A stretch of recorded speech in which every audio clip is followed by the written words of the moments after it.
Ang podium at silya ng hukom ay nasa isang plataporma. Ang mesa ng mga tagapagtanong ay nasa harapan ng plataporma. Gagamitin ng mga tagapagtanong ang plataporma bilang upuan. Katapat ng plataporma ang mga silya at bangko ng mga pulubi. Dadalawang pasukan sa silid. Sa isang sulok, isang baol. Sa mesa ng mga tagapagtanong, isang malaking aklat, kwaderno at ploma. Gabi. Bukas ang lahat ng mga ilaw sa silid. Maririnig bigla ang palapit ng mga hiyaw at yabag ng mga taong tumatakbo sa labas ng silid. Papasok bigla ang mga tauhan ng dula.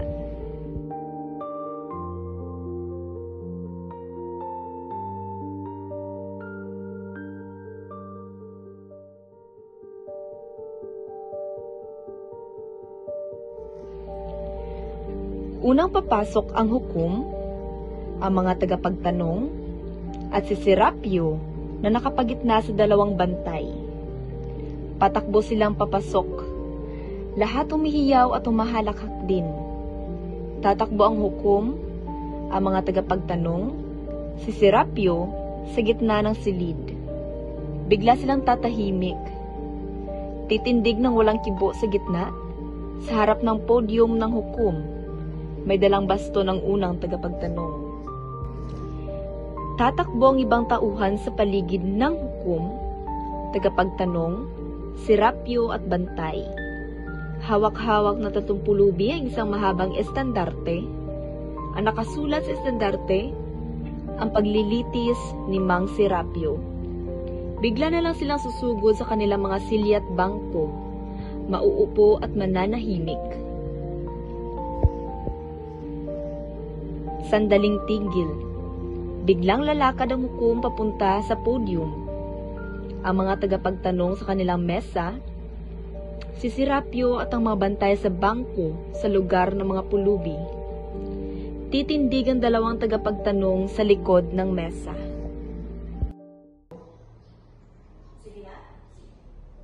Narito po kayo upang panoorin ang isang paglilitis. Dahilan ang krimen ng isang pulubing huling-huling namin, si Mang Serapio Pisak at Surutin. Dalhin dito ang nasasakdal! Dalhin dito ang nasasakdal! Dalhin dito ang nasasakdal!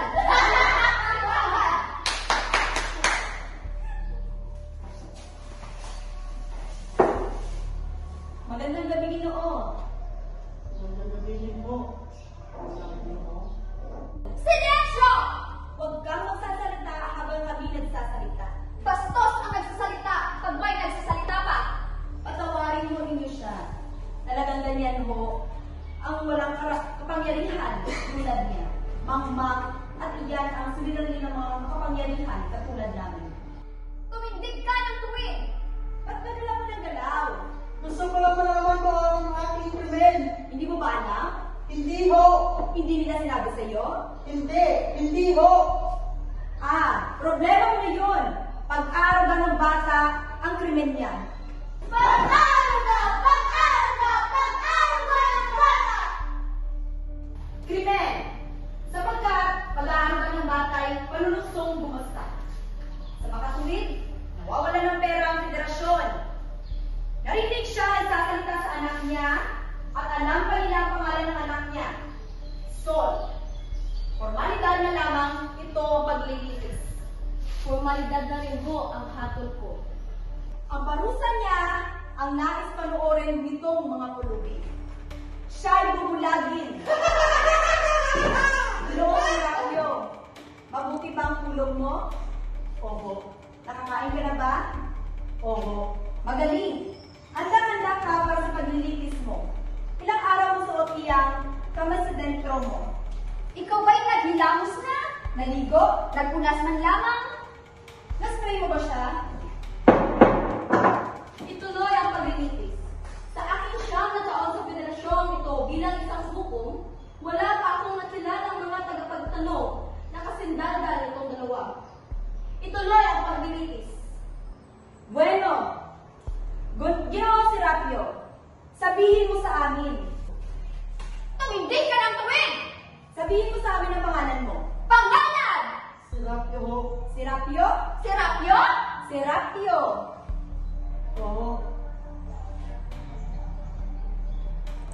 Serapio! Ano ho? Serapio, ano? Klasifikasyon? Klasifikasyon! Ano ang klasifikasyon mo bilang pulubi? Nagmamakaawa o aliwan? Pakunwari o aliwan? Ikaw ba'y nagrerenta? Ng sanggol o bata? Upang akitin na. Ang luha ng madlan. Yan ang uring nagmamakaawa. O tumutugtog ka ba sa silindro o gitara, drum o kahit na banda o rolanda? Kasama ng sayaw, kundi na may kanta. Ng madlay, maaaliw at binigyan ka ng kwarta. Yan ang uring aliwan. Maaari ding nagkukunwari ka, ikay pinaghihing sa isang palaka. O kung hindi naman ikay isang palso, ngunit isang palsong falsifikado. Pakunwaring bini, bulag, pilay, pipit. Madlay, madayaman, ikaw na may yayaman. Yan ang uring pakunwari. Mga tunay na biti, bulag, bingi, Walang dumimi. wala rin sa laki. Talagang ganyan ang buhay ng nasa huling uri, ang uring karaniwan. Alin ka sa apat? Nagmamakaawa o aliwan? Pakunwari o karaniwan. Ang huli ho? Ginoong hukom. Anong gagawin namin ngayon? Patibayan ang inyong krimenya. Tatlong saksi. Patitibayan na ang krimenya. Patitibayan na ang krimenya. Bueno, Ginoong Serapio, may asawa ka ba? Isang gabiyak. Isang babaeng borabaha sa puso mo? Babaeng nakasal sa harap ng altar, sa opisina, ng gatpuno o iba pang lugar. O ano, Ginoong Serapio? Sagutin mo ang tanong. Napakasimple. Ginoong Serapio, di ka dapat nahiya. Sabihin mo ang totoo. May asawa ka ba? Wala ho. Iibahin ko ang tanong. May asawa ka ba noon? Asawa na ngayon nagsasaya sa bahay ng Diyos o bahay ng iba. O ano? Malinaw na malinaw ang tanong ngayon. May asawa ka ba noon? Ginoong Serapio, nakapagtatatay ang katahilikan mo. May asawa ka ba noon? Oo. Ayan! Ngunit siya'y patay na. Ha? Wala. Basta inamin mo may asawa ka nga. Magaling! Napakabilis ng mga aming paglilis sapagkat lahat ng aming mga tagapagtanong ay matatalino at magagaling. Magaling! Ginoong Serapio, nagkaroon ka ba ng anak? Buhat sa kasal na iyon. Buhat sa inyong pagsasama? Buhat sa inyong pag-aasawa. Ginoong Serapio, tahimik ka na naman. Wala kang sinasabi. Wala kang nuni. Kasi di na pasidili ang aming pananabik. Nagkaroon ka ba ng anak? Payat na payat, tuyong-tuyo pa, walang kalinlaan, wala siyang modda. Nagkaroon ka ba ng anak? Patawarin niyo ho ako. Wala ka bang utak? Isip! Katiting nakatalinuhan. Tandaan mo kung sino ka. Isang pulubi, Hamak! kulisa. Sagutin mo ang tanong. Nagkaroon ka ba ng anak? Oho. Ayos. Marami pang arte. Ano ho ang krimen ko? Pangalan ng anak mo ay Sol, hindi ba? Oho, paano niyo po nalaman? Marami kami alam tungkol sa iyo. Iyon din ang pangalan ng namatay niyang inang Sol Consuelo. Namatay ang kanyang ina na siya'y pinanganak. Ang aming unang anak at namatay ang ina. Isang babaeng tahimik na may ngiting na paghiwatig ng simoy at tubig ng batis. Ang pagpananay sa pagsapit ng kalungkutan, dalawang hiyaw at tumataginting ang aming silid ng gabing yaon. Ang aking hiyaw ng happy sa pagkamatay ni Sol, at ang hiyaw ng takot na isinilang na Sol.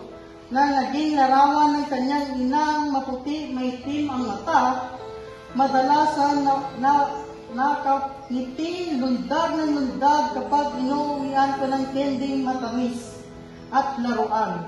Sana'y nakita ninyo siya at ang kanyang halakhak. Ang kanyang halakhak. Ano? Ano? Ano? Ano? Ano yung sinasabi mo? Wala ho. Huwag ka nang umarte-arte pa. Basta tinanin mo, may anak ka. Nadrama-drama ka pa dyan. Nais pang talunin ang radyo.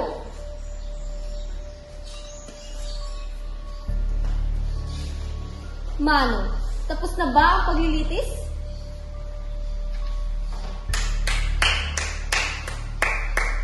Oo, inamin na niya ang anak niya, yung si Sol na yun.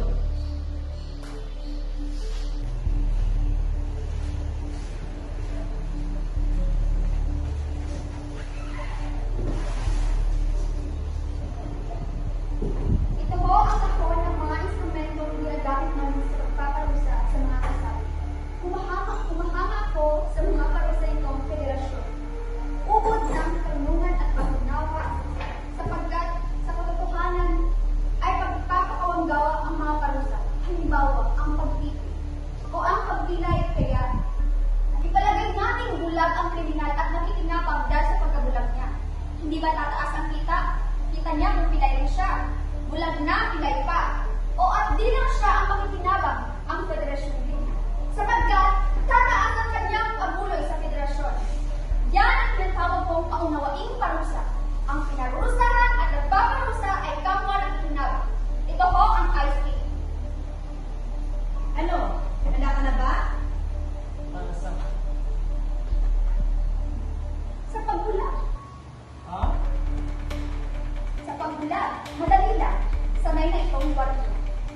Alam niya kung anong parte ng mga mata ang dapat unang tukin. Pagbulag? Huwag kang matakot. Hindi ka matetanong. Sterilize itong ice pick. Dali niya ninyo siya rito.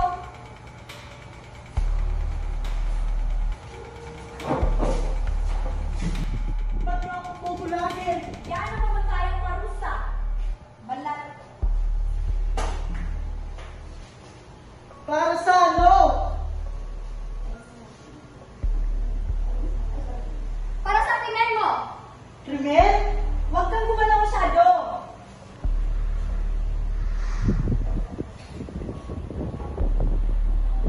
Bitawan niyo ako! Bitawan niyo ako! Huwag mo kami pagbibintangan. Hawakan mo ang kamay niya. Hawakan mo ang kamay niya. Ang ulo niya! Hawakan niya ang ulo niya! Ano ho, ang aking friend? Ang ano? Ano? Ang aking krimen! Relax lang. Relax. O anong nais mong malaman? Ano ho, ang krimen ko? Ang sabihin mo, yun ang pala. Sino sinabi agad?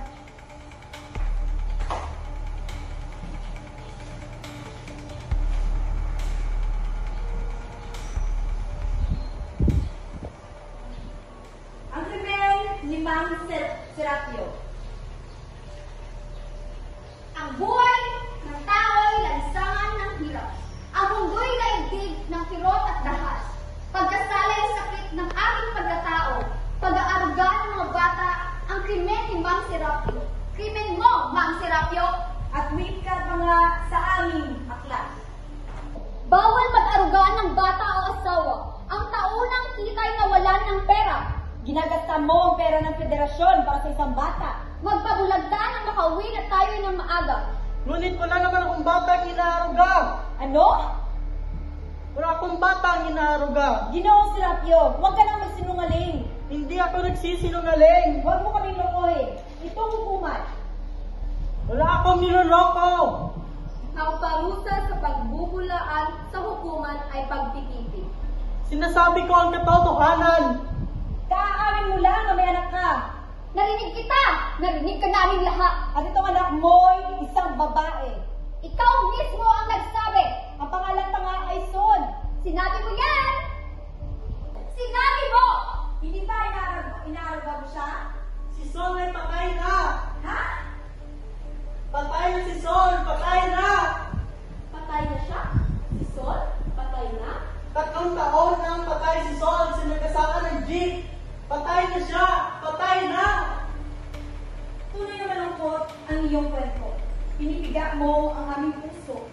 Walang alinlangang mahusay ka sa sining ng pambobola. Patay na siya! Magsalaysay ka sana ng kwentong higit na kapanipaniwala kaysa dyan. Totoo ang sinasabi ko! Totoo ha? May 3 saksi kaming Ginoo. 3 saksi na nalubog sa iyo araw-gabi. 2 linggo silang nagbantay. Mga saksi sila sa krimen mo. Nagsisinungaling sila! Wala akong batang inaruga! Tininaw natin. Lalabas din ang katotohanan. Kung sila ang nagsisinungaling, sila ang paparusahan. Ngunit kung ikaw ang sinungaling, pumarito ka sa harap ng 3 saksi. Kayo na naman? Oo. Kayo na lang palagi ang nagbubulag sa iba. Talagang ganyan ho ang buhay. Tagapagtanggol lang ho kami ng kalinisan ng federasyon. Mga patnubay ng kabutihan nitong lipunan. Kayo ba ang unang nagsumbong ng kanyang krimen? Oo. Pwes, ayon ho sa mga batas ng aming federasyon, kung mapatunayan nila ang kanilang sakdal, kanila na ang lahat ng kasangkapan ni Ginoong Serapio at 10% ng kanyang kinikita. Buhaya! Bawal dito ang kumilos ng ganyan. Igalang mo ang hukuman, Ginoo. Ngayon, mga binibini nitong marangal na federasyon, sabihin ninyo ang inyong nakita kagabi. Nakita namin siya. Mapauwing may dala. Mga pitong supot sa kilikili niya. At susulyap-sulyap sa kanan, kaliwa, at takot sa waring ko'y na matagpuan siya. Takot sa wari ko na matagpuan siya. Sinundan namin siya hanggang sa bahay niya. Nagtago kami at narinig namin siya. Heto na, Sol, kumain ka na at isuot mamaya ang pula mong damit. Heto na, Sol. Kumain ka natin suot mamaya ang damit mo pula. Ginoong Serapio, pinaratangan kita ng krimen pag-aaruga ng bata. Bubulagin ka ngayon din. Yan ba inyong katibayan? Oo, masaya na kami. Kulang pa yan! Yung katibayan ninyo! At ano ang kulangan? Si Sol ang aking buhay na anak! Mga tanga, mga espiya ninyo! Huwag kang magsalita ng ganyan sa harap namin. Kami mga opisyal nitong hukuman. Akala ninyo'y nahuli na ako? Ano? Akala ninyo? Wala ba sa inyong nakakita sa anak niya? Narinig namin siya nagsasalita sa anak niya. Gabi-gabi, sa buong linggong nalubog kami. At kaya namin alam na alam ang sinabi niya. Nagsisinungaling silang lahat! Nagsisinungaling silang lahat! Nagsisinungaling silang lahat! Ginoong Serapio! Sa gabi-gabi sa 3 oras, naririnig namin siya. Paulit-ulit na nagsasabing, "Heto na, Sol, kumain ka na at isuot ang damit mong pula." At inuulit niya ito gabi-gabi. Nagsisinungaling sila! Nagsisinungaling sila na maging kanila lahat ng kasangkapan ko! Ngunit nakita ninyo ang anak niya? Hindi! Ha? Kung nagsisinungaling kayo, mabibigay kayo. Narinig ka namin nagsasalita sa anak mo. Kung talagang buhay pa ang anak ko, dalhin siya rito. Dudustahin pa ninyo ang alaala niya? Kailangan ba ninyong makialam sa buhay ng may buhay? Gusto na yan, Ginoo. Kami nagpadala na, Ginoo, kanina pa, ng 2 kasapi nitong federasyon na iyong barong-barong upang agawin ang anak mo sa karaniwang oras ng pag-uwi mo. Nakabalik na sila. Nasaan sila? Nariyan ang mga pilay.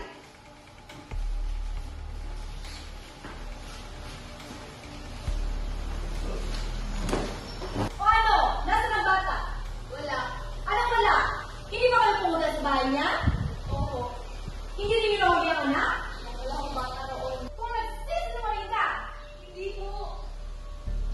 Wala akong kanyang nakita. Wala ako. Kundi isang baul. Ito po ang baul ko.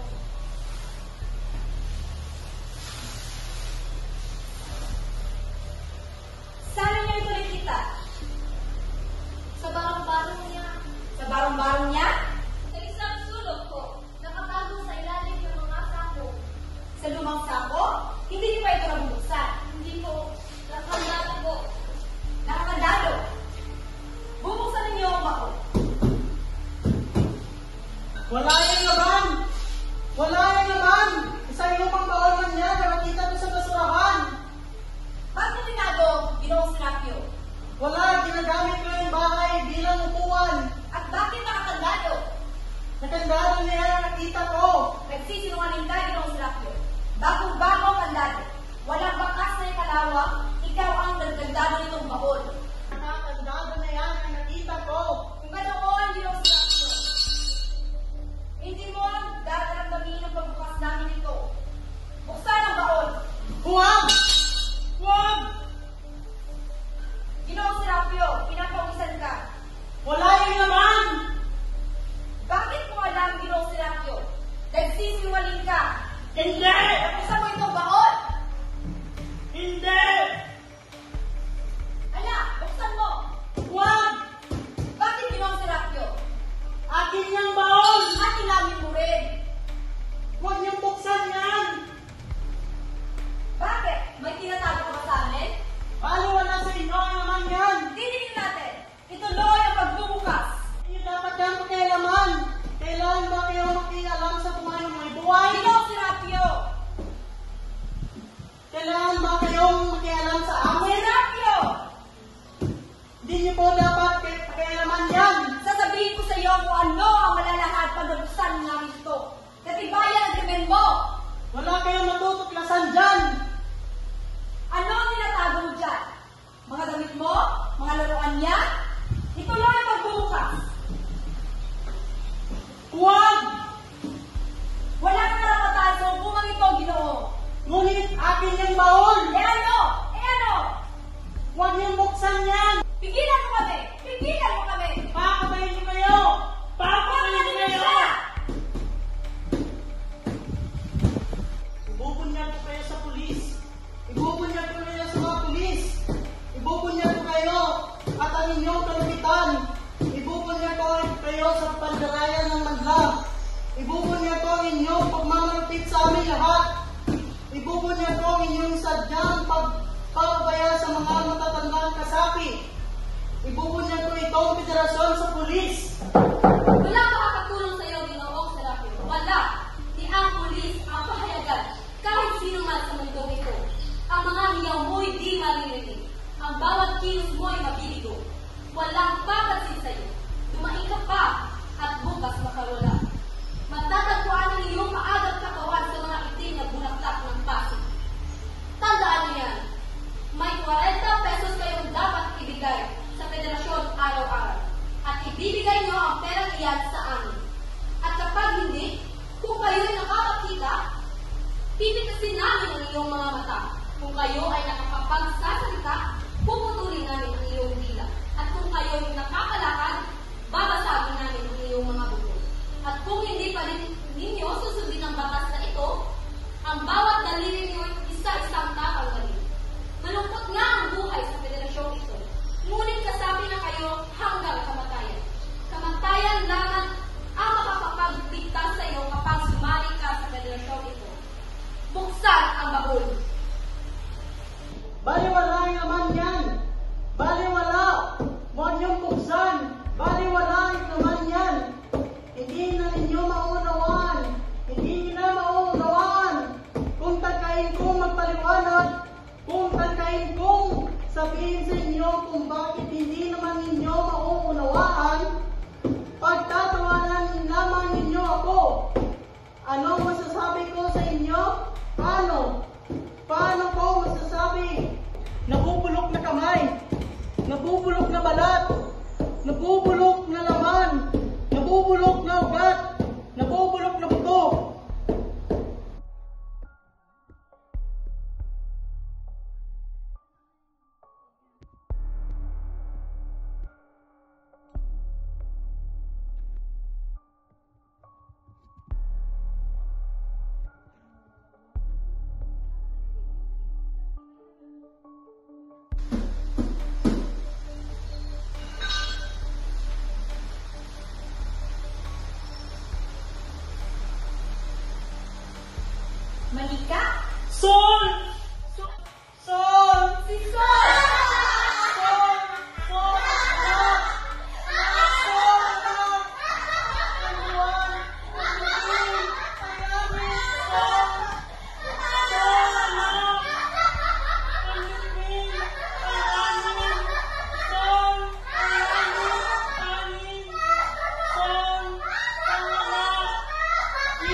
Consuelo, Sol, anak ni Sol, Kristal at Diwa. Sol, Diwa, Diwa ang buwan, ang bituin, ang langit, ang hangin, ang sinag, ang araw, Sol, ang araw, ang araw, Sol, ang araw, Sol. Tatay ka ng trapo? Ginasta mo ang pera ng federasyon para dito? Pabayaan mo ko! Huwag mo ako pabayaan! Isang pamahid sa tayo ng kabayo! Ang ay ganda! At buhay! Buhay ang aking anak! Ang ng araw! Kapo! Bitawan mo siya! Bitawan mo siya! Bitawan mo siya! Pakiusap! Bitawan mo siya! Pakiusap!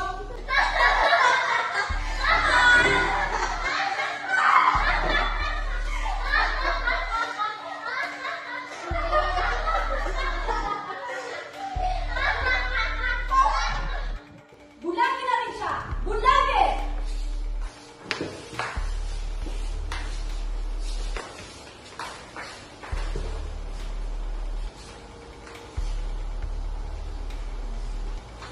Aray!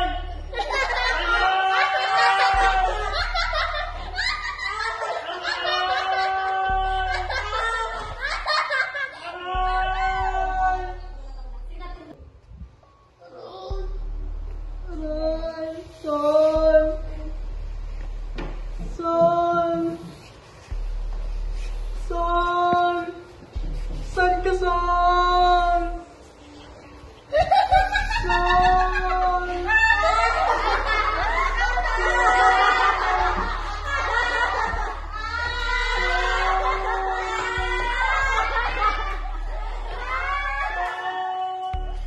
Guardia! Ilabas niyo siya!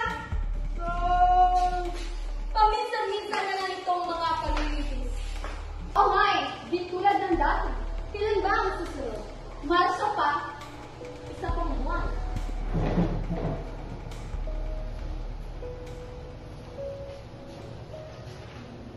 Umaasa kami na nauunawaan na ninyo kung bakit kami napilitang parusahan si Serapio. Tinuturuan niya ang mga kasaping magkaroon ng mga haraya, ang mga pangarap na di naman matutupad at dadagdag lamang sa kanilang lumbay. At ginawa niyang nakasisira sa mga kasapi nitong federasyon.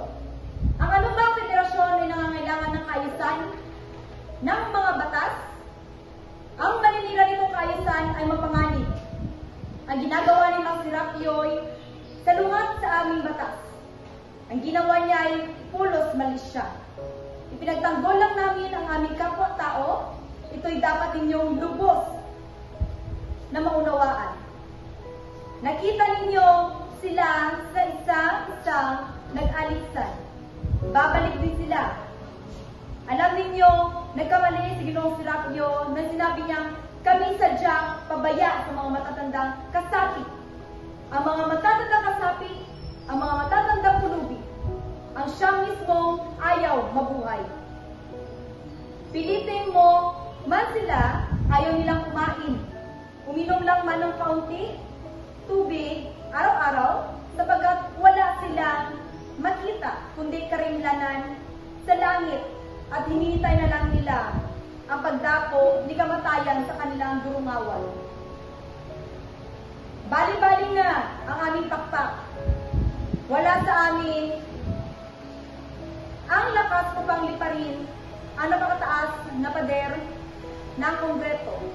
Marahil ay bilitin na nanganimang Serapio sa harap namin ang susi sa aming pilitan. Ngunit napakahirap, hiwain ng sarili at ilantad ang pag-ibig. Ang balon ay malalim at nasa kailaliman ang nasang lumipad at hanapin ang sinag ng araw. Ngunit ang gula-gulangit na diway, mahinang, mumamagawayway lamang.